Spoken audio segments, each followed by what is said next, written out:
जी अस्सलाम वालेकुम स्टूडेंट्स। बेटा आज हम 9th क्लास का लेक्चर नंबर 18 डिस्कस करेंगे और ये हमारे चैप्टर का लास्ट टॉपिक है और दोनों ही जो हमने टॉपिक पढ़े हैं दोनों ही लॉन्ग क्वेश्चन है। लॉन्ग क्वेश्चन के तौर पे ही आ सकते हैं। टॉपिक हमारा है मस्टर्ड प्लांट। हमने पिछले लेक्चर में बात की है मल्टी सेलुलर ऑर्गेनाइजेशन तक।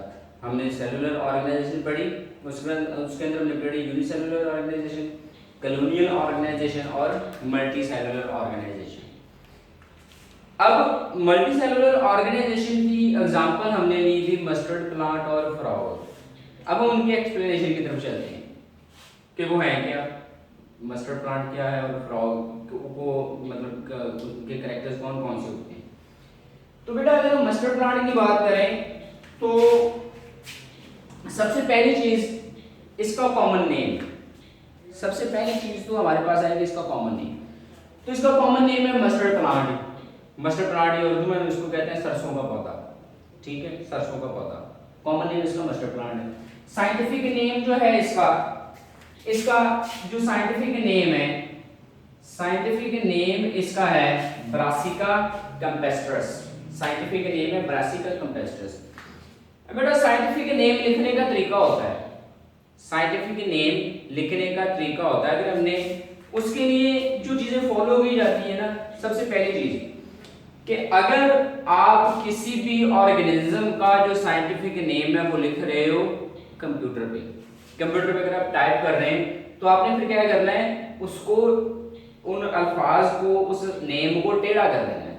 ठीक है, वो जो वर्ड्स होंगे कंप्यूटर के अंदर ऑप्शन होता है उसको इटैलिक्स में लिखते हैं। ठीक है, लेकिन अगर आप वो साइंटिफिक नेम हाथ से लिख रहे हैं तो हाथ में लफ्जों को टेढ़ा करने का ऑप्शन नहीं होता, इटैलिक्स का ऑप्शन नहीं है हाथ में हैंड करने। तो अगर हाथ से लिख रहे हैं तो फिर क्या किया जाता है, उसके लिए एक रूल है। रूल ये है कि जो पहला नाम होगा, पहले नाम का पहला वर्ड कैपिटल। ठीक है, पहले नाम का पहला वर्ड कैपिटल और बाकी सारे वर्ड स्मॉल। पहले नाम का पहला वर्ड कैपिटल और बाकी सारे वर्ड स्मॉल। दूसरा नाम सारा ही स्मॉल लेटर्स में लिखना है, दूसरे नाम का कोई भी वर्ड कैपिटल नहीं लिखना। ठीक है, ये सारे नाम का पहला वर्ड कैपिटल, बाकी सारे वर्ड क्या होंगे, स्मॉल होंगे। ठीक हो गया। उसके बाद इसको करना है अंडरलाइन। अगर आप हाथ से लिख रहे हैं तो इसको अंडरलाइन करना है, और अगर अंडरलाइन करने का भी इसका तरीका है, पहला नाम अलग अंडरलाइन होगा, दूसरा नाम अलग अंडरलाइन होगा। अगर आपने इसको इस तरह से इकट्ठा अंडरलाइन कर दिया, इस तरह से अगर इसको इकट्ठा अंडरलाइन किया तो ये गलत तस्वर होगा। ठीक है, तो क्या किया जाएगा, दोनों को सेपरेटली अंडरलाइन किया जाएगा, सेपरेटली। ब्रासिका अलग से अंडरलाइन होगा, कैम्पेस्ट्रस अलग से अंडरलाइन होगा। ठीक है, ब्रासिका अलग से अंडरलाइन होगा और कैम्पेस्ट्रस अलग से अंडरलाइन होगा। इसके बाद हम देखते हैं इसका स्विंग पीरियड, मतलब इसके सीड को जमीन में कब बोया जाता है। स्विंग पीरियड जो है इसका स्विंग पीरियड, इसके जो सीड होते हैं, सीड्स को जैसे ही विंटर स्टार्ट होता है, विंटर सीजन जब स्टार्ट होता है तो विंटर सीजन के स्टार्ट पे ब्रासिका कैम्पेस्ट्रस के मस्टर्ड प्लांट के जो सीड होते हैं वो जमीन में स्टोर कर दिए जाते हैं, उनको जमीन में फेंक दिया जाता है, जमीन में बो दिया जाता है। और जब विंटर एंड होता है, विंटर जब खत्म होता है तो विंटर के एंड पे जाके वो सीड ग्रो करते हैं, मतलब स्टार्ट से लेके एंड तक ये जो पीरियड है, इस पीरियड के दौरान वो सीड ग्रो करते हैं, और सीड ग्रो करके जब विंटर खत्म हो रहा होता है तो वो नए सीड प्रोड्यूस कर देते हैं, और नए जो है वो प्लांट प्रोड्यूस करने के लिए नए सीड उभर आते हैं। ठीक है, तो इसलिए हम इसे कहते हैं कि seeds are sown at the start of winter. Seeds are sown at the start of winter. के सीड्स को विंटर के स्टार्ट में सो कर दिया जाता है, और produce new seed at the end of winter. जो विंटर के एंड पे ये क्या करेंगे, नई सीड्स प्रोड्यूस करेंगे। अब अगर बेटा हम इसके स्ट्रक्चर की बात करें तो स्ट्रक्चर के लिहाज से इसकी जो प्लांट बॉडी है, इसकी प्लांट बॉडी के दो हिस्से होते हैं। एक ऑर्गन को कहा जाता है वेजिटेटिव ऑर्गन, एक को कहा जाता है reproductive organ. Vegetative organ and reproductive organ. अब जो वेजिटेटिव ऑर्गन है, हम वेजिटेटिव ऑर्गन उस ऑर्गन को कहते हैं जो सेक्सुअल रिप्रोडक्शन में हिस्सा नहीं लेता, जो जिनसी कॉलेज में हिस्सा नहीं लेते, जिसके अंदर सिर्फ एक ही पेरेंट इन्वॉल्व होता है, जिसके अंदर दो पेरेंट की इन्वॉल्वमेंट नहीं है, मदर एंड फादर की इन्वॉल्वमेंट नहीं है, सिर्फ एक पेरेंट की इन्वॉल्वमेंट है, उसको हम कहते हैं एसेक्सुअल रिप्रोडक्शन।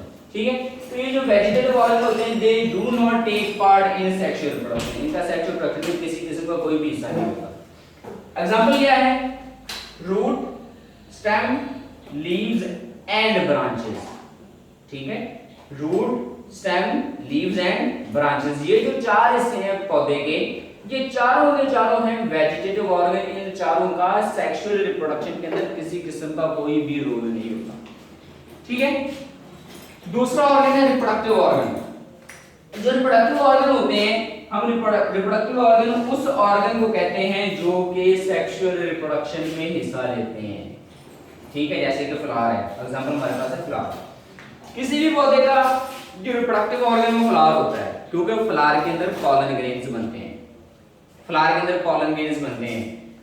जो मेल होता है, मेल फ्लावर के अंदर पॉलन ग्रेन्स बनते हैं, और जो फीमेल फ्लावर होता है, फीमेल फ्लावर के अंदर एग्स बनते हैं। फिर उसके बाद पॉलिनेशन होती है, और पॉलिनेशन के दौरान वो जो पॉलन ग्रेन्स होते हैं वो एग के साथ जाके फ्यूज हो जाते हैं।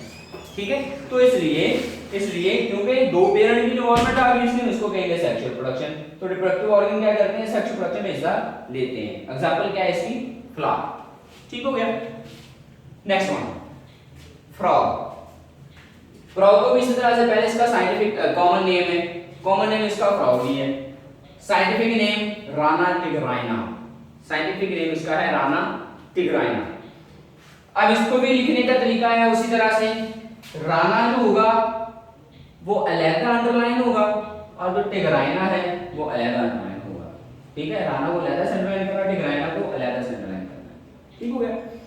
अब लेवल ऑफ ऑर्गेनाइजेशन, किसके अंदर किस किस्म का ऑर्गेनाइजेशन का कौन सा लेवल इसके अंदर मौजूद है? तो बेटा ये मल्टी सेलुलर ऑर्गेनाइजेशन का लेवल शो करता है।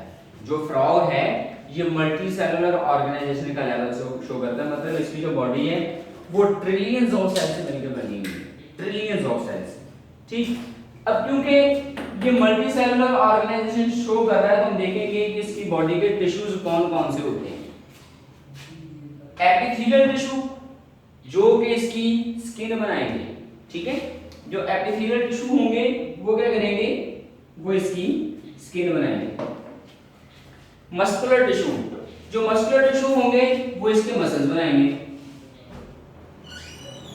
जो मस्कुलर टिश्यूज हैं वो इसके मसल्स बनाएंगे, मसल्स की डेवलपमेंट करवाएंगे। नर्वस टिश्यू, नर्वस टिश्यू जो होगा वो इसका नर्वस सिस्टम बनाएगा। नर्वस टिश्यू ने नर्वस सिस्टम बनाना है।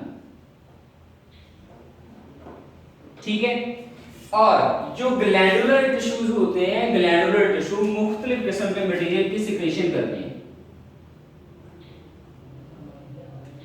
जो ग्लैंडुलर टिश्यू हैं वो मुख्तलिफ किस्म के मटेरियल की सिक्रेशन करेंगे। ठीक है, तो इसलिए ये इसके चार किस्म के इसकी बॉडी के टिश्यूज हैं। Epithelial tissue will form the skin, muscular tissue will form the muscles, nervous tissue will form the nervous system, and glandular tissue will secrete the secretions, मुख्तलिफ किस्म की secretions की मुख्तलिफ किस्म की secretions को वो रिलीज करेंगे। ठीक है, अब बेटा ये दोनों लॉन्ग क्वेश्चन है। जो फ्रॉग है वो आप हमारी बुक ने 2.5 लाइनें लिखी हैं, हमारी बुक ने 2.5 लाइनें लिखी हैं फ्रॉग की, लेकिन ये लॉन्ग में आ जाता होता है, लॉन्ग क्वेश्चन में ही आ जाता है कभी कभी। ठीक है, तो अगर आपको लॉन्ग क्वेश्चन में आ जाए तो आपने इस तरह से इसकी हेडिंग्स बना के लिख देना है। ठीक हो गया, इस तरह से इसकी हेडिंग बना के लिख देना है, इसके अंदर ये पार्ट्स आते हैं। और अगर आपको मस्टर्ड प्लांट लॉन्ग में आ जाए तो उसको भी आपने इसी तरह से हेडिंग्स के अकॉर्डिंग लिखना है। ठीक है बेटा, चैप्टर हमारा क्लोज हो गया। यहाँ तक आपका किसी किस्म का कोई क्वेश्चन है तो आप वो क्वेश्चन पूछ सकते हो ताकि आपको उसका आंसर दिया जाए, और बाकी इंशाल्लाह हम नेक्स्ट लेक्चर में नेक्स्ट चैप्टर स्टार्ट करेंगे और बाकी चीज़ें फिर उस लेक्चर के अंदर हम डिस्कस करेंगे। नेक्स्ट लेक्चर के लिए आप नेक्स्ट वीडियो देखिए। अल्लाह हाफिज़।